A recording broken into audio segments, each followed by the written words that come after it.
Hey everybody, welcome back to the channel. We've got 3 brand new contracts in the world of Palantir in the defense space, totaling $100 million. Let's get into it right now. This is a $100 million deal in regards to 3 different contracts. Palantir has been awarded 3 defense contracts totaling $100,454,815. The Department of Defense announced a lot of contracts today going to various defense contractors. Palantir won 3 of those in regards to the Aerospace Defense Command, Space Command, and the Headquarters Air Force. If we go to the defense.gov/news/contracts website, these contracts kind of come out every day, right? So the Department of Defense is giving out a ton of contracts. If you click on June 15th, there were a lot in regards to the Navy.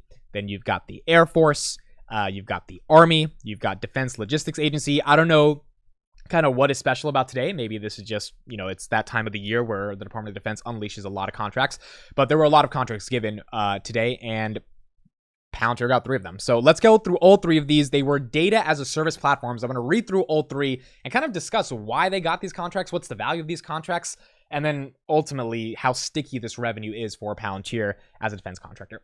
Palantir has been awarded $19,200,000 for a firm fixed price contract for a data as a service platform in support of the Northern American Aerospace Defense Command, or the U.S. Northern Command.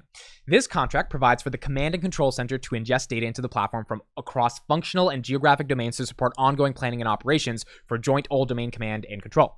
Work will be performed in Palo Alto, California, expected to be completed by June 15, 2024. This means this is a year deal. So if this was supposed to be done by 2026, because they're getting it in 2023, it would be a 3-year deal. So this is a $19 million deal for the 1 year, which is important because, $19 million for a year is better than $19 million for 5 years. This award is the result of a sole source acquisition. Fiscal 2023 operations and maintenance funds in the amount of $9,600,000 are being obligated at the time of the award. Space Systems Command, Los Angeles Air Force Base, El Segundo, California is the contracting activity, which is why this work is going to be done in California.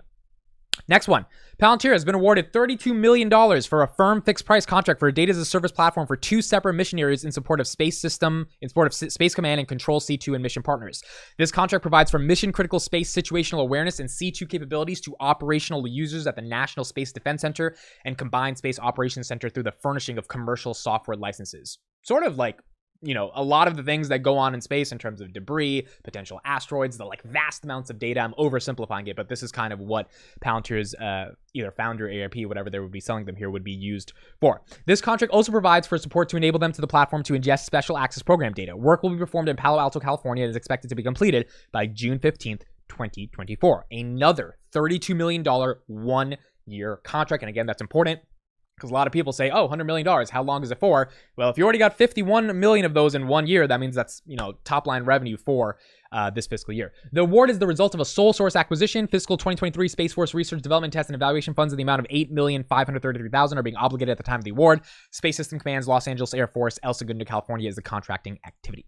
Last one, Palantir has been awarded a $58 million firm fixed price contract for a data as a service platform solution for Headquarters Air Force. This contract provides for the automatic data ingestion with data across the Department of the Air Force that continuously pushes personnel, equipment, planning, health, and other readiness data sources into the Common Data Foundation, which essentially is the ontology.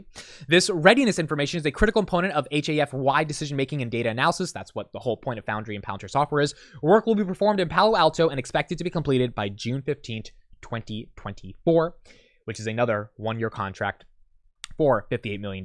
And I think this is the big thing that some people are forgetting. We got $100 million for 1 year, which is just really nice to see, not having this be stretched out for 5 years, because then, it's just $20 million a year. That's fine. But getting $100 million in 1 year, that's really important. And so this is also going to be done at the Space Systems Command, Los Angeles Air Force Base, El Segundo, California. Now, Palantir has had many contracts with the Space Systems Command. In particular, if you type in Palantir Space Systems Command, I think the number was 43 billion.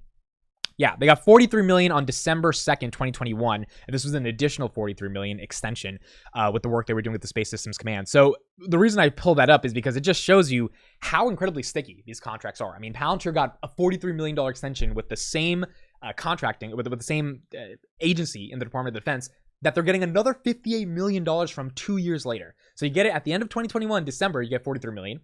And then going into midway 2023, you get another 58 million. And it shows me two things. Number one, it validates that Palantir software is actually valuable to the Department of Defense, to Space Systems Command, to the Headquarters Air Force. Like, these are agencies in the government that are using that software for a meaningful thing. And what are they using the software for? At its most basic level, data-driven decision-making and analysis. They're trying to ingest vast amounts of data that they have that, you know, when we talk about a BP using that data for oil and gas drilling, the Department of Defense has a whole different agenda that they have to use that data for, and they need a single source of truth and ontology to get siloed data all into one place, and then to be able to make sense of all that. And Palantir software seems to be the premier thing out of all the contracts I was reading that is doing that specific thing for the DoD and the various governmental agencies. Again, Lockheed Martin's winning certain things, other contractors are winning certain things. When it comes to software, $100 million in 1 year, that's going to Palantir, and that's going to Palantir for a unique reason. The second thing that it proved to me is kind of Sham's entire point of becoming the world's first, or at least the America's first software prime. Prime defense contractors are contractors that are going to win something no matter what. So you've got like Raytheon, you've got Lockheed Martin. America needs new guns. They need helicopters. They need missiles, blah, blah, blah, blah, blah. These are the guys that get those deals. These are the guys that have stock prices increase because of those deals. And they're the ones that deal with those contracts. And the beautiful thing about the government, and in particular defense, is we spend a lot. I think this year the fiscal year budget was $800 billion, $850 billion, something like that. It was between 800 to 850. That's a lot of money. That money has to be spent somewhere. Alex Karp's argument is if we can get 2 to 3% of that going to software, that's going to be a lot of money going into the software space. It's going to be incredibly important for America to maintain its competitive advantage, which is what Karp has been talking about over the past couple of years. But a lot of that's also going to go to Palantir. Like, if Palantir can get 20 to 30% of that 2 to 3%, we're talking about billions, if not tens of billions of dollars of extra revenue coming to Palantir, in particular because they have the best software that is able to get the job done. And that's why the government is choosing them. Now, Karp's argument around AI over the past couple of weeks in regards to defense has been a single argument, which is that America has a competitive advantage against Russia and China, and we can't let go of that competitive advantage. All the contracts I saw today were more standard contracts. These are contracts for data ingestion. These are contracts for data-driven decision-making. They aren't necessarily contracts around LLMs. There aren't necessarily contracts, at least from my understanding of reading these, for AI infrastructure. And maybe there's a hint of that there. Maybe that's embedded within these contracts and I'm ignorant to that. But if it's not explicitly for that, I can only imagine when the DoD fully starts to embrace artificial intelligence like the United Kingdom is starting to do. Rishi Sunak just gave a great interview. I'll be making a video about that later, about how he wants the United Kingdom to really be like a hub for AI talent and AI development, which is why it's encouraging that Palantir's there. Obviously, that's going to be very good for the NHS contract.